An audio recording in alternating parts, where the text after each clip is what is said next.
Chapitre 142. Une fois les pauvres renvoyés après le repas, Jésus reste avec les apôtres et les disciples dans le jardin de Marie de Magdala.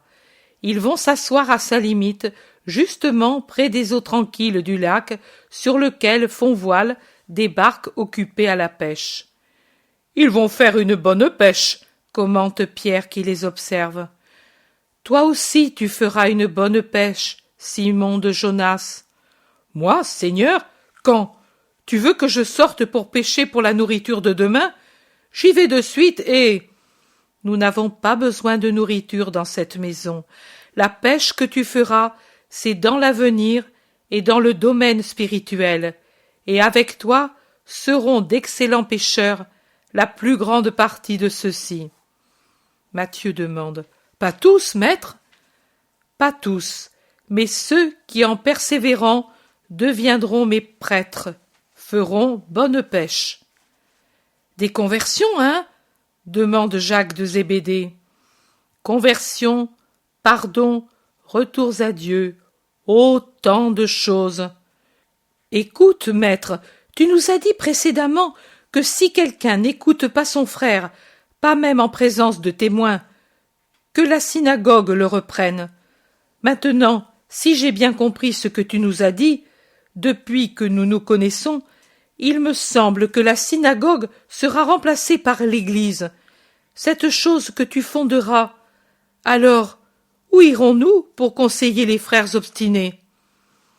Vous irez chez vous, parce que c'est vous qui serez mon Église. Par conséquent, les fidèles viendront à vous, ou pour avoir un conseil pour eux-mêmes, ou pour donner un conseil à d'autres.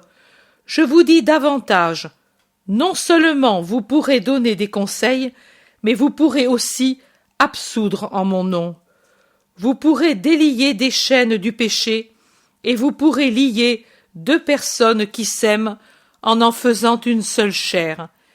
Et ce que vous aurez fait sera valide aux yeux de Dieu, comme si Dieu lui-même l'avait fait. En vérité, je vous dis, ce que vous aurez lié sur la terre sera lié au ciel. Ce que vous aurez délié sur la terre sera délié au ciel.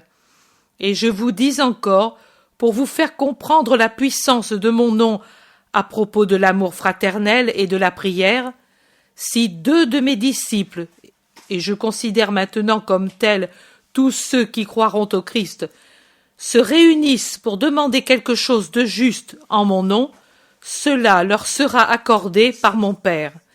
Car c'est une grande puissance que la prière, une grande puissance que l'union fraternelle, une très grande, une infinie puissance que mon nom et ma présence parmi vous.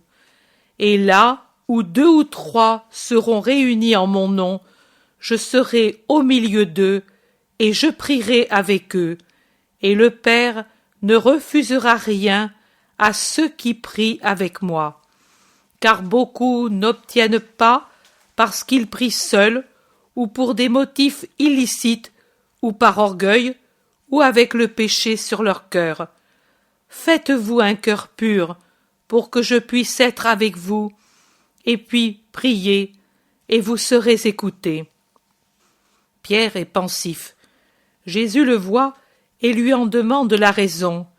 Et Pierre explique « Je réfléchis à quel grand devoir nous sommes destinés, et j'en ai peur de ne pas savoir bien faire. » En effet, Simon de Jonas, ou Jacques d'Alphée, ou Philippe, ou d'autres ne sauraient pas bien faire, mais le prêtre Pierre, le prêtre Jacques, le prêtre Philippe ou Thomas sauront bien faire parce qu'ils agiront en même temps que la divine sagesse. Et combien de fois devrons-nous pardonner aux frères ? Combien de fois s'ils pêchent contre les prêtres ? Et combien de fois s'ils pêchent contre Dieu ?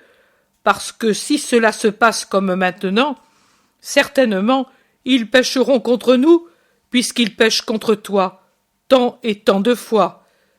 Dis-moi si je dois pardonner toujours ou un certain nombre de fois. 7 fois ? Ou plus encore, par exemple ? Je ne te dis pas 7 fois, mais 70 fois 7 fois, un nombre illimité, car le Père des cieux vous pardonnera à vous bien des fois, un grand nombre de fois, à vous qui devriez être parfaits. Et comme il se comporte avec vous, vous devez aussi vous comporter, parce que vous représenterez Dieu sur la terre. D'ailleurs, écoutez, je vais vous raconter une parabole qui sera utile à tous. Et Jésus, qui était entouré des seuls apôtres en un endroit enclos par des buis, se dirige vers les disciples qui sont de leur côté respectueusement groupés sur un emplacement agrémenté d'une vasque pleine d'une eau limpide. Le sourire de Jésus est comme un signal qu'il va parler.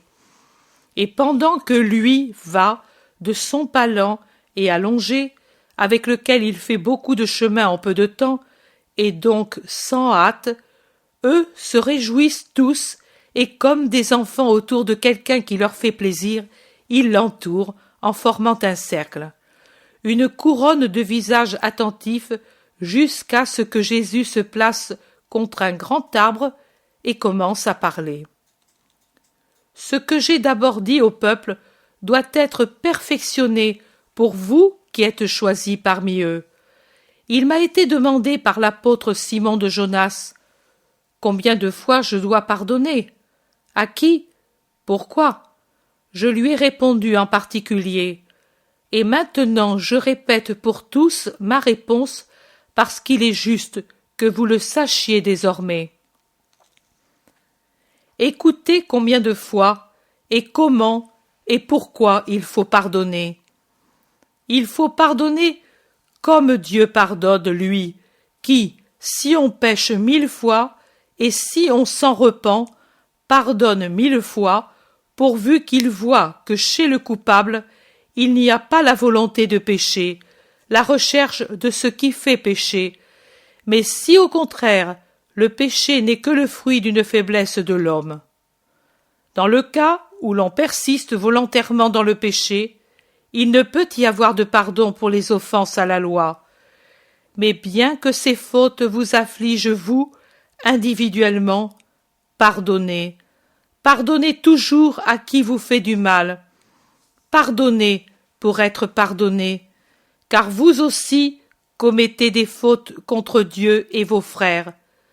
Le pardon ouvre le royaume des cieux tant à celui qui reçoit le pardon qu'à celui qui l'accorde. Cela ressemble à ce fait survenu entre un roi et ses serviteurs. Un roi voulut faire ses comptes avec ses serviteurs. Il les appela donc l'un après l'autre, en commençant par ceux du plus haut rang. Il en vint un qui lui devait 10 000 talents, mais celui-ci n'avait pas de quoi payer les avances que le roi avait faites pour pouvoir se construire des maisons et pour des biens de tout genre. C'est qu'en réalité, pour des raisons plus ou moins justes, il n'avait pas employé avec beaucoup de soin la somme reçue pour ses projets.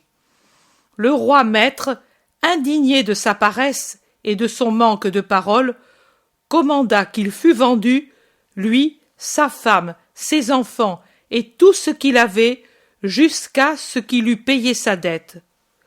Mais le serviteur se jeta aux pieds du roi, et il le priait avec des larmes et des supplications. « Laisse-moi aller, et encore un peu de patience, et je te rendrai tout ce que je te dois, jusqu'au dernier denier. » Le roi, ému par tant de douleur, c'était un bon roi, non seulement consentit à sa demande, mais ayant su que parmi les causes de son peu de soin et de l'inobservation des échéances, il y avait aussi les maladies, en arriva à lui faire remise de sa dette. Le sujet s'en alla heureux. En sortant de là, pourtant, il trouva sur son chemin un autre sujet, un pauvre sujet auquel il avait prêté 100 deniers pris sur les 10 000 talents qu'il avait eus du roi.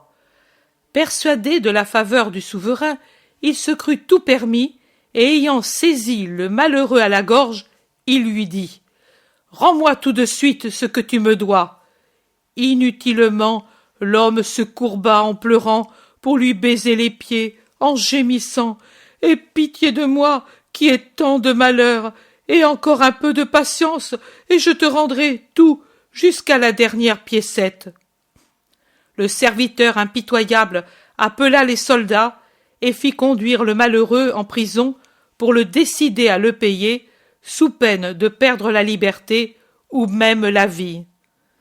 La chose fut connue par les amis du malheureux qui, tout contristés, allèrent la rapporter au roi et maître.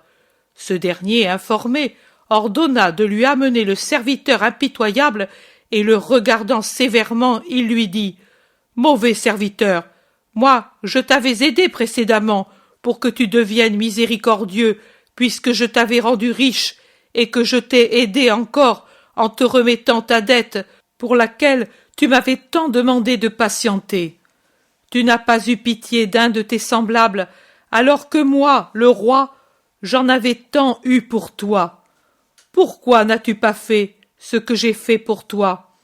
Et indigné, il le remit au gardien de prison pour qu'il le gardasse jusqu'à ce qu'il eût tout payé, en disant « Comme il n'a pas eu pitié de quelqu'un qui lui devait bien peu, alors que moi qui suis roi ai eu tant pitié de lui, de la même façon qu'il ne bénéficie pas de ma pitié.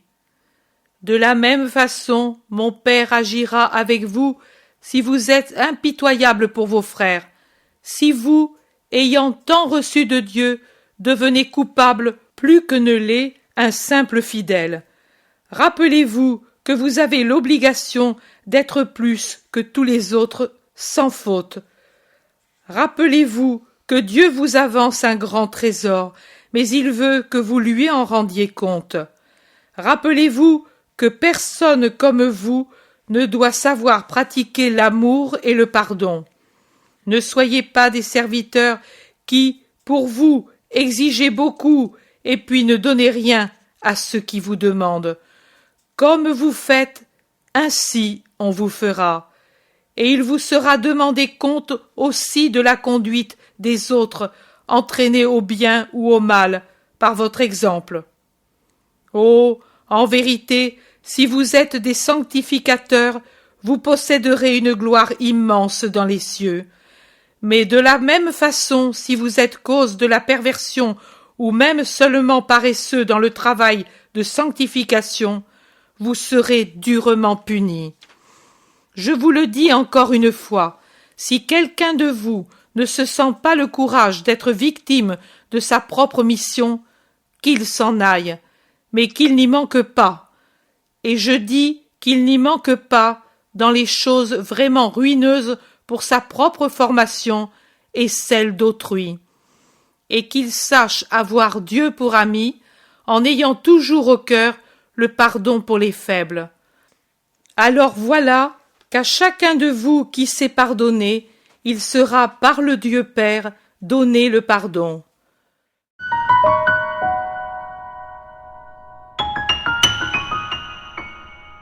L'intérêt pour les écrits de Maria Valtorta ne cesse de grandir.